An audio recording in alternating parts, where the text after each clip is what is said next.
I'm Professor Martin Westwell and I'm the Chief Executive at the SACE Board. I wanted to share some information with you and give you some reassurance about what we're doing at the SACE Board to support the success of your students, even as we're experiencing some challenges as a community. I've been thinking about this as an educator and as a parent. We know that the schools are remaining open and that teaching is taking place, and that might be face-to-face or it might be remotely. For teachers, my key message to you is that we've got that flexibility in the SACE and I want you to make the most of that. I know that sometimes schools have a particular way of doing things and that's entirely appropriate.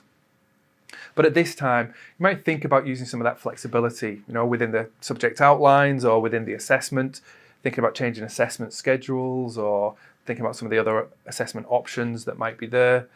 We've heard of teachers doing some creative things like using a collaborative task, but doing an online collaborative task rather than perhaps a face-to-face task. That flexibility is there, and the sectors and the SACE Board will support you to make the most of that. For parents, my first message is that we're backing teachers' professional judgment. Those policies and procedures do occur at the SACE Board. They live at the SACE Board for teachers to use and to take into their schools and to adapt them to their contexts to make sure that students can learn, have access to the learning, have access to the assessment and be successful. Right now, schools are already working with students on that school-based assessment that's worth 70% of the overall mark towards the final grade. And that work's continuing, and of course then at the end of the year we have our exams that are worth 30% of the overall grade in some subjects. We're making an assumption that while the schools are open, the exams are going to go ahead, and we're working with that at the moment. So what we're asking schools to do is to carry on working towards that as they would, but perhaps just altering their programme a little bit using that flexibility of the SACE.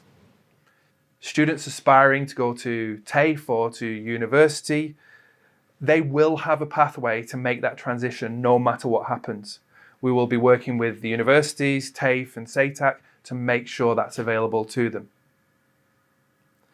We're working closely with our interstate colleagues to make sure that we've got some national consistency around our approach as things change and unfold.